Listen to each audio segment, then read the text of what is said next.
అసెంబ్లీకి రాకపోయినా జీతాలు, ప్రజలు ఎన్నుకున్న బాధ్యత లేకపోయినా భత్యాలు. ఇది ప్రజాస్వామ్యమా లేక ప్రజలను మోసం చేయడమా?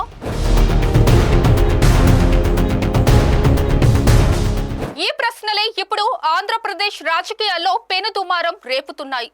అసెంబ్లీకి రాని ఎమ్మెల్యేలకు జీతాలు వద్దని డిమాండ్ ఇప్పుడు మరింత బలంగా వినిపిస్తోంది. ప్రజాస్వామ్యంలో బాధ్యత లేకపోతే హక్కులు కూడా ఉండవన్న స్పీకర్ వ్యాఖ్యలు రాజకీయ వర్గాల్లో ప్రకంపనలు సృష్టిస్తున్నాయి.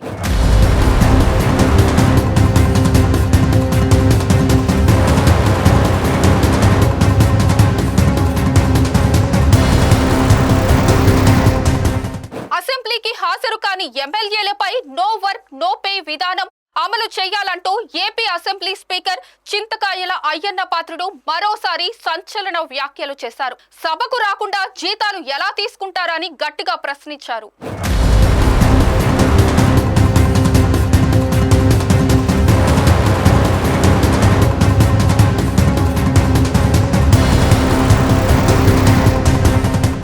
సభకు రాని సభ్యులు వేతనాలు జీతభత్యాలు తీసుకుంటున్నారని AP assembly speaker Ayyanna Patrudu అన్నారు. ఉత్తరప్రదేశ్ లో జరుగుతున్న అఖిల భారతీయ అసెంబ్లీ స్పీకర్ల 86వ మహాసభకు ఆయన హాజరయ్యారు. ఈ సందర్భంగా ప్రజల పట్ల శాసనసభ జవాబుదారీతనం అనే అంశంపై స్పీకర్ ప్రసంగించారు. ఈ సందర్భంగా మాట్లాడుతూ కొందరు చట్టసభలకు ఎన్నికైన సభ్యులు అసలు సభకు రారని పేర్కొన్నారు. కానీ జీతభత్యాలు మాత్రం ఎలాంటి మొహమాటం లేకుండా తీసుకుంటారని విమర్శించారు. అటువంటి అనైతిక ప్రవర్తనను ఎలా సమర్థించగలమని ప్రశ్నించారు. అనైతిక ప్రవర్తన వల్ల ప్రజల దృష్టిలో ప్రజా ప్రతినిధులు చులకన కాకుండా ఉంటారా అని అడిగారు. అటువంటి సభ్యుల వ్యవహార శైలిని నిషేధించే నిబంధనలేవీ లేవన్నారు. సభకు అసలు ఆధారిత సభ్యుల్లో ఎక్కువ మంది క్రమం తప్పకుండా వేతనాలు తీసుకుంటున్నారు, బత్యాలు మాత్రం తీసుకుంటున్నారు. ఒక సభాపతిగా నాకు ఎంతో వేదన కల్పిస్తున్న విషయం ఇది. ఇలాంటి నైతిక ప్రవర్తనతో ప్రజల దృష్టిలో చులకన కాకుండా ఎలా ఉండగలుగుతారు?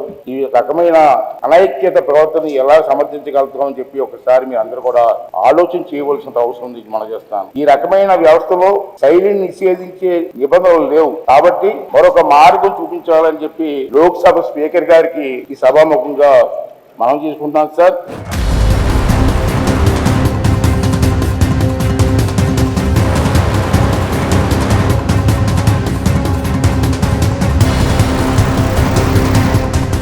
చట్టసభ సభ్యులకు కూడా నో వర్క్ నో పే నిబంధన తీసుకురావాలని అభిప్రాయపడ్డారు. సభకు రాని సభ్యులను రైట్ టు రీకాల్ చేసేలా చట్టాలను సవరించాల్సిన అవసరం ఎంతైనా ఉందన్నారు. ఏపీలో కొందరు ఎమ్మెల్యేలు ఎన్నికైనప్పటి నుంచి అసెంబ్లీకి రావట్లేదన్నారు. ఇంకొందరు ఎమ్మెల్యేలు ఒక్క చర్చలో కూడా పాల్గొనలేదని తెలిపారు. సభకు రాని సభ్యులు కూడా వేతనాలు భత్యాలు తీసుకుంటున్నారని చెప్పారు. అటువంటి వారిని చూసినప్పుడు మనసుకు వేదన కలుగుతుందన్నారు.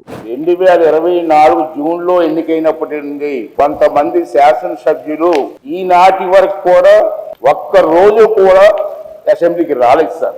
దీన్ని మీరు గమనించవలసిన అవసరం ఉందని చెప్పి మన సందర్భం మనం చేస్తాను. ఒక్క చర్చలో కూడా పాల్గొనలేదు. అది చాలా సభకు అసలు ఆదరం కాని సభ్యుల్లో ఎక్కువ మంది క్రమం తప్పకుండా వేతనాలు తీసుకున్నారు. డూయింగ్ డ్యూటీ గతంలో తిరుపతిలో నిర్వహించిన జాతీయ మహిళా సాధికారత సదస్సులో స్పీకర్ అయ్యన్న పాత్రుడు మాట్లాడుతూ ప్రజలు మనల్ని ఎన్నుకున్నది ప్రజా సమస్యలు పరిష్కరించడానికే. ఉద్యోగాలకు రాకపోతే ఉద్యోగులపై చర్యలు తీసుకుంటున్నాం. చిరుద్యోగులు సైతం నో వర్క్ నో పే విధానం అనుసరిస్తున్నారు. అసెంబ్లీకి రాకపోతే తీసుకోవాల్సిన చర్యలపై లోక్సభ స్పీకర్ మార్గదర్శకాలు ఇవ్వాలి. ఏడాదిలో అసెంబ్లీ సమావేశాలు జరిగేదే 45 రోజులు. వాటికి కూడా రాకపోతే ఎలా అని ప్రశ్నించారు. చిరుద్యోగులు సైతం నో వర్క్ నో పే అన్న స్లోగన్ మీద వెళ్తున్నాం. కానీ మన ఎమ్మెల్యేలకి అది వర్తించదా? మన ఎమ్మెల్యేలు శాసనసభ కూడా రావట్లే. ప్రజలు ఎన్నుకొని మా సమస్యలు పరిష్కారం చేయండి మహాప్రభు అని చెప్పి మనకు ఓట్లేస్తే అసెంబ్లీకి రారా? ఎక్కడో బయట మాట్లాడే బదులు అసెంబ్లీలో మీరు మాట్లాడవచ్చు కదా. మీ ప్రజా సమస్యలు పరిష్కారం చేయడం కోసం ప్రభుత్వం దృష్టికి తేవచ్చు కదా. ఎందుకు రావట్లేదు అన్నది స్పీకర్ గారు వేదిక మీద పెద్దలందరూ కూడా పరిశీలించవలసిన అవసరం ఉంది సార్. ప్రభుత్వ ఉద్యోగి రాకపోతే సస్పెండ్ చేస్తున్నారు. ఎమ్మెల్యేలకు లేదా అండి? అంచేత ఎమ్మెల్యేలు సభకు రాకపోతే ఏం చెయ్యాలన్నది స్పీకర్ గారు సరైన చర్య తీసుకోవాల్సిన అవసరం ఉందని క్లాప్స్ కొట్టండి అమ్మా కొంచెం. అంతేకాకుండా గతంలో విజయవాడలో ఎన్టీఆర్ సజీవ చరిత్ర పుస్తక ఆవిష్కరణ కార్యక్రమంలో స్పీకర్ అయ్యన్న పాత్రుడు ఇదే విషయంపై మాట్లాడారు. ఉద్యోగస్తులు డ్యూటీకి వెళ్ళకపోతే పనిష్మెంట్ ఇవ్వమా, వినకపోతే జీతం కట్ చేస్తాం కదా, అప్పటికీ వినకపోతే ఉద్యోగంలోంచి తీసేస్తాం కదా అని ప్రశ్నించారు. మరి ఎమ్మెల్యేలకు అసెంబ్లీకి రాకపోతే జీతం ఎందుకు ఇవ్వాలి, ఎమ్మెల్యేలకు ఏమైనా 2 కొమ్ములు ఉన్నాయా అని నిలదీశారు. ఉద్యోగస్తులు డ్యూటీకి వెళ్ళకపోతే పనిష్మెంట్ ఇస్తారండి? ఎవరా ఇస్తారు కదా. అప్పటికి వినకపోతే జీతం కట్ చేస్తారు కదా, అప్పటికి వినకపోతే ఉద్యోగం తీసేస్తారు కదా. మరి ఎమ్మెల్యేలు అసెంబ్లీకి రాకపోతే జీతం ఎందుకు ఇవ్వాలండి? ఎమ్మెల్యేకి ఏమన్నా 2 కొమ్ములు ఉన్నాయా? వాళ్ళ డ్యూటీ ఏంటి? అసెంబ్లీకి వచ్చి ప్రజా సమస్యలు మాట్లాడాలా. మరి మాట్లాడినప్పుడు జీతం తీసుకున్న హక్కు నీకు ఎవడిచ్చాడని అడుగుతున్నాను నేను. అది తప్పు కాదా? మరి ప్రభుత్వాలు దీని మీద నిర్ణయం తీసుకోవాలి.